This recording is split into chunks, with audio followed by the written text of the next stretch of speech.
یا رسول اللہ یا حبیب اللہ۔ عزیزان گرامی وقار، اللہ عز و جل کی ایک صفت ہے، وہ عالم الغیب والشہادہ ہے۔ وہ غیب کو جاننے والا اور جو ظاہر ہے اس کو جاننے والا۔ علم اس کی صفت ہے اور وہ اپنی یہ پاکیزہ صفت کا کچھ حصہ اپنے بندوں میں سے جسے چاہے عطا فرمائے۔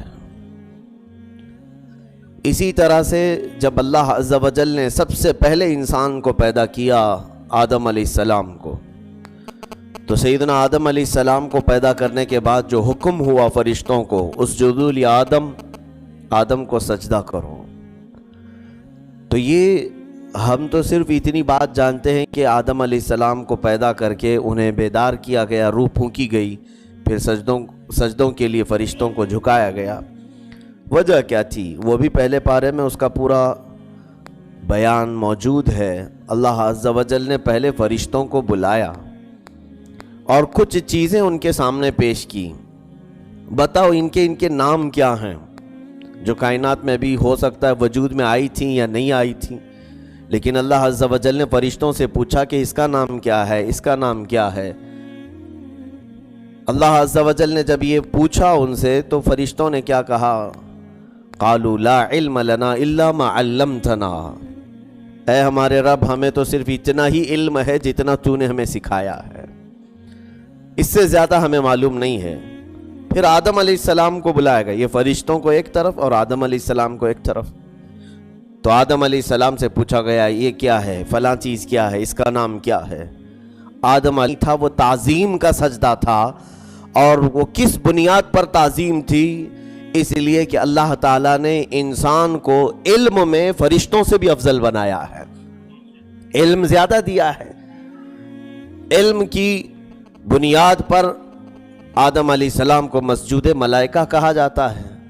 عزیزان گرامی وقار، میں اسی بات کو آج آپ کے سامنے رکھنا چاہتا ہوں کہ انسان کے لیے جس طرح کھانا پینا ضروری ہے، اسی طرح اسے علم بھی ضروری ہے۔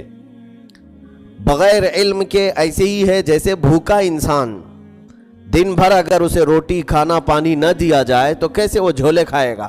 کہیں پر بھی چکرا کے گرے گا، آنکھوں میں اندھیرا آ جائے گا۔ مسلسل نہ کھانے کی وجہ سے جو کمزوری لاحق ہوتی ہے جسم میں، اسی طرح وہ انسان جو بالکل علم سے کورا ہے، ایسی ہی وہ ادھر ادھر دھکے کھاتا گرتا ہے، کہیں پر بھی گر جائے گا، کسی کے بھی ہاتھ میں گرے گا۔ تو بے علم انسان کبھی بھی شیطان کا کھلونا بنتا ہے، کبھی بھی وہ گمراہ ہو سکتا ہے۔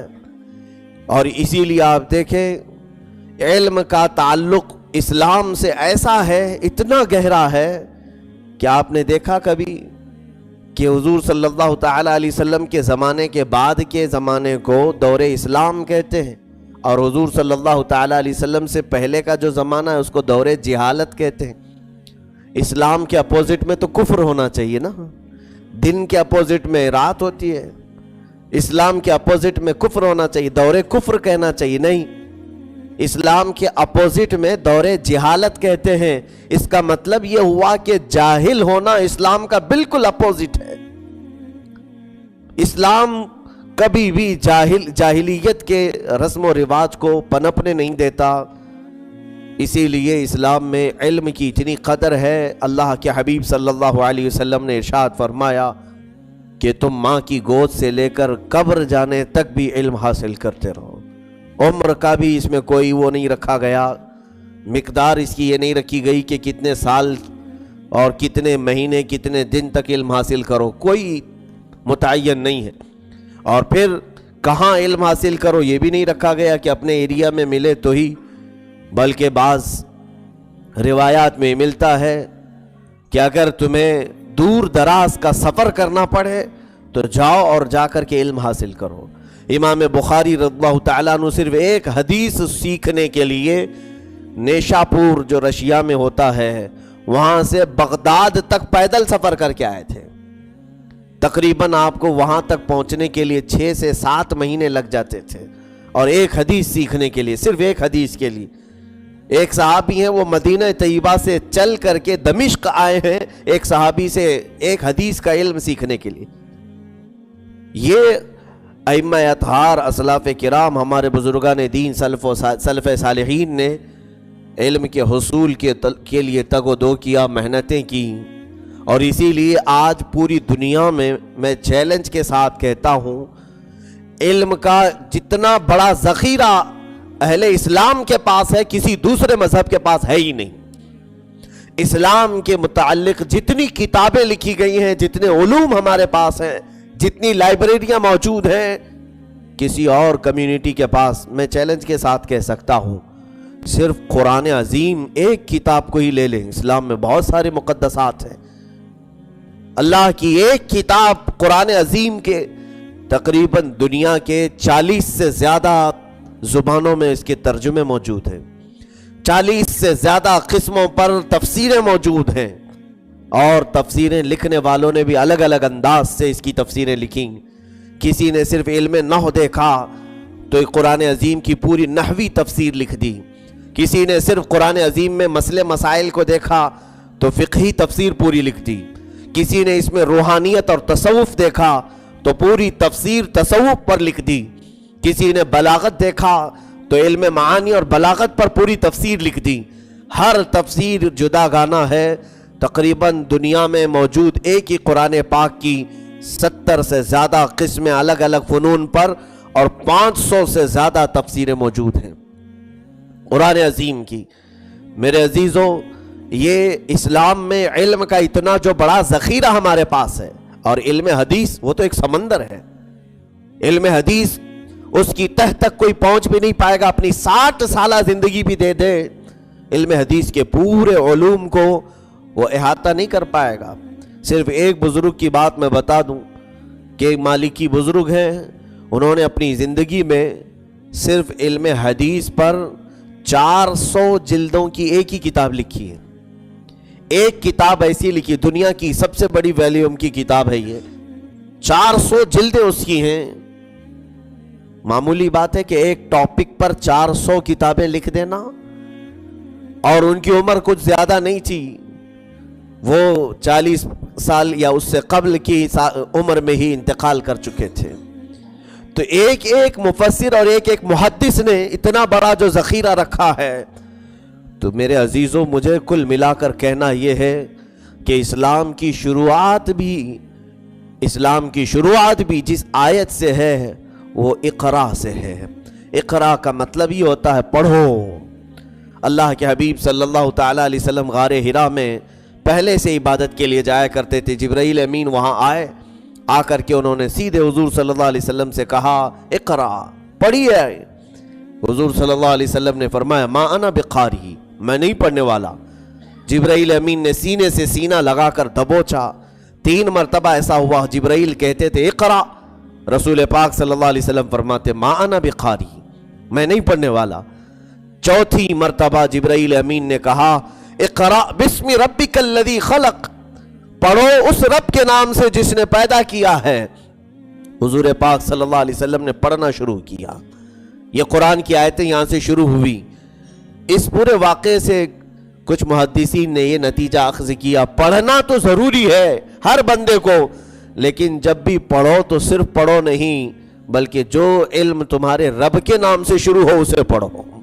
جو تمہارے رب تک تمہیں پہنچائے وہ علم ضرور حاصل کرو، چاہے وہ سائنس ہی کیوں نہ ہو، وہ جیومیٹری کیوں نہ ہو، جغرافیہ کیوں نہ ہو، فزکس کیوں نہ ہو، کیمسٹری کیوں نہ ہو.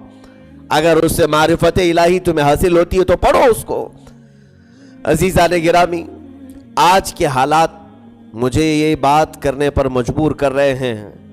میں نے ابھی کل کی ایک رپورٹ دیکھی، ایک محقق ہیں، دانشور ہیں، انہوں نے NRC اور CAA کے معاملات کو لے کر گہری تشویش کا اظہار بھی کیا، اور مسلمانوں کی تعداد کی طرف انہوں نے توجہ کی.